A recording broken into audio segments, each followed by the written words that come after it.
Hello students, तो हम बात कर रहे थे फीचर्स ऑफ डिस्ट्रीब्यूटेड सिस्टम के बारे में। इससे पहले हमने देखा डिस्ट्रीब्यूटेड सिस्टम किस तरीके से काम करता है। What are the types of distributed system, जहां हमने एटीएम देखा एंड बहुत सारे तरह की चीजें देखी। अभी हम फीचर्स ऑफ डिस्ट्रीब्यूटेड सिस्टम के बारे में बात करने वाले हैं। तो फर्स्ट आता है आपका concurrency. What is concurrency?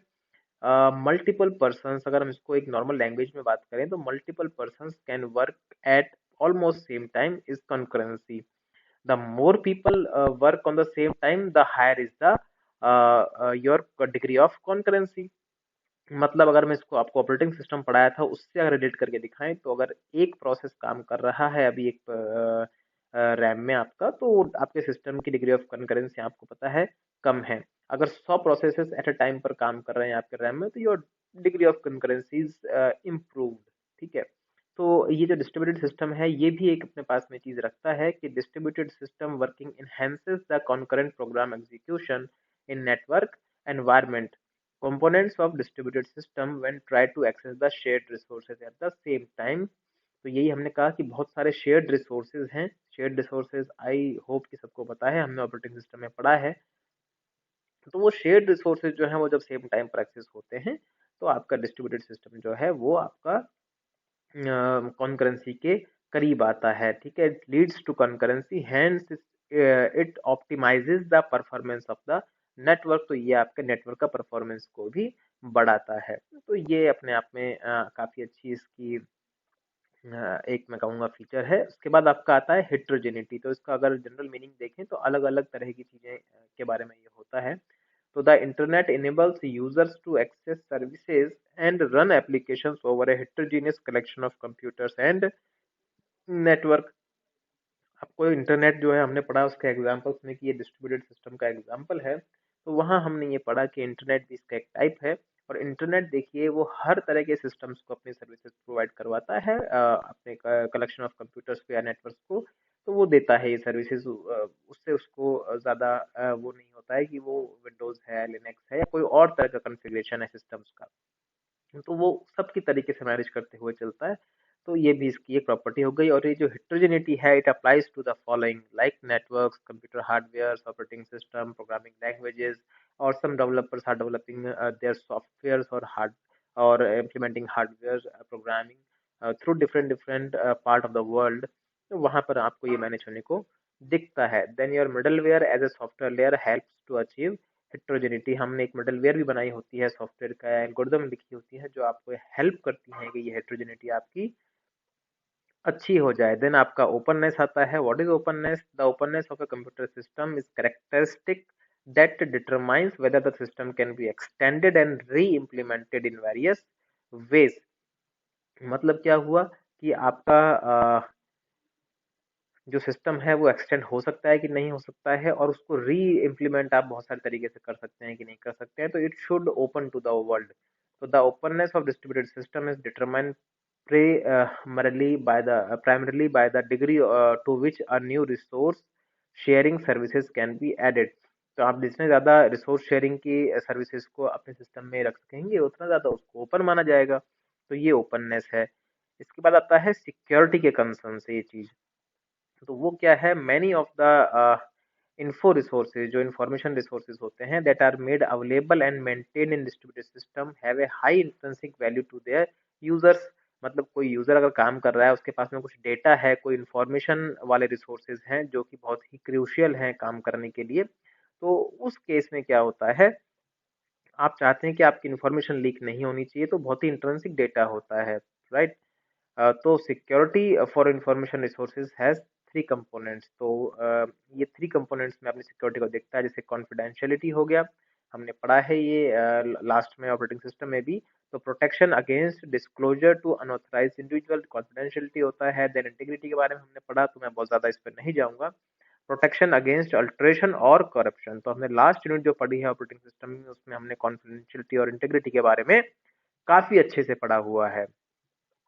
Then आपका आता है availability, protection against interference with means to access the resources. कि भाई आपके पास में बहुत सारे शेयर्ड रिसोर्सेज हैं, तो ऐसा नहीं होना चाहिए कि आपने बहुत ज़्यादा रिसोर्सेज को दे दिया। अब वो रिसोर्स जो है, जो आपका शेयर्ड रिसोर्स है, लाइक प्रिंटर, लाइक स्कैनर, वो अब अवेलेबल ही नहीं है वो इतने ज़्यादा रिक्वेस्ट आ रहे हैं कि एक आदमी सोच रहा है कि भाई मेरे को तो अवेलेबिलिटी मिल ही नहीं रही 1 घंटे से, तो वो समझेगा कि ये मेरे पास सिस्टम है ही नहीं। तो वो भी नहीं होना चाहिए, आपका सिस्टम मॉडरेटली अवेलेबल रहना चाहिए हमेशा। आप कभी भी इंटरनेट से देखिए, बहुत लाखों लोग जुड़े होते हैं, millions of people are connected to the internet, but still internet never denies to anybody. इसका मतलब उसके सर्वर्स स्ट्रांग है, उसने एल्गोरिदम डिस्ट्रीब्यूटेड का इतना स्ट्रांग लगाया हुआ है कि वो ऑलवेज अवेलेबल, ठीक है, बशर्ते कि आप किसी रिमोट लोकेशन में ना आ जाए जहां पर नेटवर्क ही ना हो। फिर आता है आपका स्केलेबिलिटी। तो it is the adoption of the distributed system to accommodate more users, respond faster. It is usually done by adding more and faster resources. मतलब आपका जो सिस्टम है, अभी वो 5 चीजों के लिए काम कर रहा है, आपको अभी 5 ही की रिक्वायरमेंट है, हो सकता है 1 साल बाद आपको 50 कंप्यूटर्स की रिक्वायरमेंट हो, या कंपनी जो है वो ग्रो कर जाए अच्छे से। तो फिर ऐसा नहीं होना चाहिए कि सारे कबाड़ को हटा करके नया लगाना पड़े, आपका सिस्टम ही आप ऐसा चूज करो जो कि स्केलेबल हो, जो कितने भी सिस्टम्स को मैनेज कर सके, आप नए रिसोर्सेज उसमें लगा सके। तो इसमें ये लिखा हुआ है कि आपको फास्टर रिसोर्सेज के लिए भी वो कंपेटेबल होना चाहिए। तो component should be designed such that no component should be changed when scale of a system increases. कि मतलब 5 से 10 सिस्टम हो गए तो इसका मतलब ये नहीं है राउटर हटा के फेंक दो, कोई नया राउटर लगा दो, तो इससे बहुत ही कॉस्ट बढ़ जाती है। हम ऐसा चीज लेके चलते हैं जो कि आपका बहुत ज्यादा लंबे समय तक काम करे, स्केलेबिलिटी के उस। तो स्केलेबल मतलब जिस तरीके से स्किल्स में आप बढ़ते जाते हैं 1 2 3 4 5 6, उसी तरीके से आप जब सिस्टम्स बढ़ाते जाएं तो your basic infrastructure of your networking should remain almost same, ठीक है, तो वो रहना चाहिए। देन नेक्स्ट आता है फेलियर।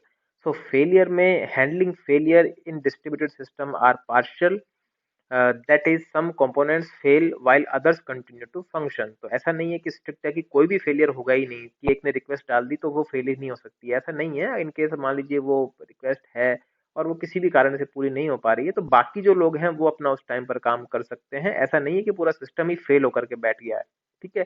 तो फेलियर को भी ये कुछ कुछ पार्शली जो है वो आपका कंसिडरेशन में लेता है। So distributed system must maintain availability even at a low level of hardware और सॉफ्टवेयर। तो बहुत लो लेवल में भी ये मेंटेन करता है कि आपका सिस्टम जो है वो अवेलेबल रहना चाहिए। एक आध रिक्वेस्ट अगर ऊपर नीचे हो जाती है, वो दोबारा रिक्वेस्ट भेज देगा, तो वो बहुत बड़ी बात नहीं है इसके लिए। तो जो ये फॉल्ट के प्रति इसकी टॉलरेंस है, it is achieved by recovery, as you all know. It involves that design of software so that the state of permanent dates can be recovered and roll back after a several server has crashed. कोई server मान लीजिए crash हो जाता है तो ये उसको recover कर सकता है, तो वो रिकवरी हमने पहले भी देखा। रिडंडेंसी के बारे में बात किया, मतलब डुप्लीकेशन ऑफ डेटा की बात कर रहा है। तो services can be made to tolerate failure by the use of redundant components. Example, two routes in between two routers, database replication in servers. मतलब कि एक की अगर एक से ज़्यादा आपके पास में बेस से कहीं डेटा आ गया तो उसको भी मेंटेन ये करना चाहिए, उसको भी ये जो है वो मैनेज करे। So distribution system provides a high degree of availability in the face of hardware faults. कहीं हार्डवेयर फॉल्ट भी होता है तो भी उसको ये मैनेज करके चलता है। देन आपका आता है transparency. It is defined as the concealment, concealment को बोलेंगे the action of hiding something. तो transparency from the user and the application programmer of the separation of components in a distributed system, so that the system is perceived as a whole rather than a collection of independent components। तो transparency को मतलब ये क्या है, छुपा करके रखता है कि ये बाकी जो सिस्टम पर काम कर रहे हैं उनको भी नहीं पता है कि कौन सी एल्गोरिदम यूज हो रही है और उससे मेरा प्रिंट हो रहा है, उसको कोई लेना देना नहीं है, वो सब चीज छुप के रहती है और काम होता है। तो यहाँ 8 तरह की ट्रांसपेरेंसीज के बारे में बात की जा रही है। जैसे आपका आ गया एक्सेस ट्रांसपेरेंसी। तो ये क्या होती है, it enables local and remote resources to be accessed using identical operations. ठीक है, कि आप एक्सेस कर रहे हो तो लोकल और रिमोट रिसोर्सेज जो हैं वो आपके एक्सेस हो जाएंगे अगर वो आइडेंटिकल ऑपरेशंस हैं, तो उस तरीके से। देन आपका लोकेशन ट्रांसपेरेंसी आता है, वही है इसका भी। It enables resources to be accessed without knowledge of their physical और नेटवर्क लोकेशन। ये क्या करेगा, इसको कोई मतलब नहीं है कि वो कहाँ से आ रहा है, उसका फिजिकल लोकेशन क्या है। अगर वो आपका लोकेशन से आ रहा है, उसका रिसोर्स से कोई लेना देना है और प्रिंट कर सकता है, तो वो ऑथेंटिसिटी चेक करके उसको काम कर देगा। देन आपका रेप्लिकेशन ट्रांसपेरेंसी आता है। देन और कॉन्करेंसी ट्रांसपेरेंसी आता है। It enables several processes to operate concurrently using shared resources without interference between them. तो concurrency को ये अच्छे से डील करता है। हमने ऊपर बात की concurrency के बारे में। इस तरीके से failures को भी ये मैनेज करके चलता है कि एक फेल हो गया तो दूसरे पर असर नहीं होना चाहिए। मोबिलिटी ट्रांसपेरेंसी पे भी ये बात करता है कि एक से ज़्यादा एक सिर्फ सिस्टम मतलब लैपटॉप आपने यहाँ से उठा करके किसी और जगह पर जाके कनेक्ट कर दिया तो वहाँ पर भी वो चीज़ जो है वो चलनी चाहिए। देन योर परफॉर्मेंस और देन स्केलिंग ट्रांसपेरेंसी। तो जो हमने इसकी वो पढ़ी थी ऊपर एडवांटेजेस वही मिला करके ये ट्रांसपेरेंसी इसको इसने लिख दिया है। देन आपका आता है nodes of distributed system. So in communication networks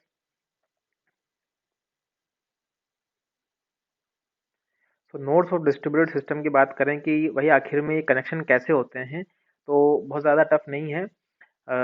एक जो कनेक्शन का पॉइंट होता है या फिर एक एंड पॉइंट जो होता है कनेक्शन का वो आपका नोड कहलाता है। ठीक है। So the definition of node depends on the network and protocol layer refer to a physical network. तो वो कौन सा लेयर पर काम करता है उसके बेस पर कनेक्टिविटी डिसाइड होती है कि भैया कहाँ से आखिर पॉइंट ऑफ कनेक्शन है, आखिर नोड क्या है जहाँ से चीजें काम कर रही हैं।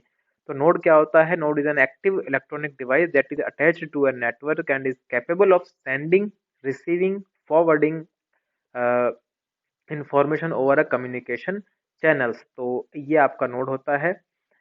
तो in a distributed system the nodes are client, servers and peers. ठीक है। तो क्लाइंट हो सकता है, वो सर्वर हो सकता है या वो पीयर हो सकता है। तो which are as follows. Client क्या होता है हमको सबको पता है। So the term was first applied to devices which were not capable of running their standalone programs। तो क्लाइंट आप काम करते तो आप क्लाइंट हो गए तो आप अपना काम खुद से नहीं कर सकते तो आपको कुछ एप्लीकेशन चाहिए होती हैं but could interact with remote computers wire network. लेकिन वो कनेक्ट हो सकते हैं तो दीज डम टर्मिनल्स आर कॉल्ड क्लाइंट। ठीक है। क्लाइंट के कई तरह के टाइप होते हैं जैसे थिन क्लाइंट हो गया, हाइब्रिड क्लाइंट हो गया है। ठीक है। वो अभी देखते हैं हम। उसके बाद आते हैं आपके सर्वर्स। हमको पता है सबको, it is computer program running to serve the request of other programs. जो हम करते हैं द क्लाइंट्स, जो क्लाइंट हम हैं, हम सर्वर्स के ऊपर रिक्वेस्ट भेजते हैं तो ऑब्वियस बात है वो आपके सर्वर हो गए। बहुत सारे तरह के सर्वर होते हैं, web server, database server, file server, mail server, यहाँ लिखा हुआ है। देन पीयर्स आते हैं। ये क्या होते हैं? पीयर टू पीयर कम्युनिकेशन और networking is a distributed application architecture that partition task और workload among peers. Peers are both suppliers and consumers of the resources। तो आप डायग्राम से देख सकते हैं होता क्या है।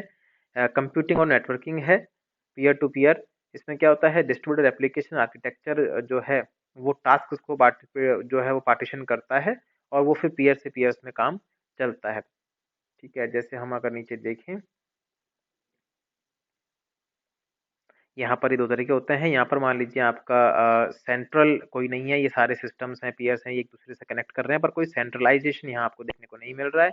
और यहाँ पर आपका क्या है? सेंट्रलाइज्ड है कि सब लोग जो है भैया centralised server based service model है। यहाँ आपने कुछ सर्वर लगा दिया और ये सब जो है वो कनेक्शन बीच से लेकर के दे रहे हैं। तो ये आपका पीयर टू पीयर कनेक्शन है। राइट। तो ये आपका लेक्चर था। बाकी नेक्स्ट लेक्चर में पढ़ते हैं।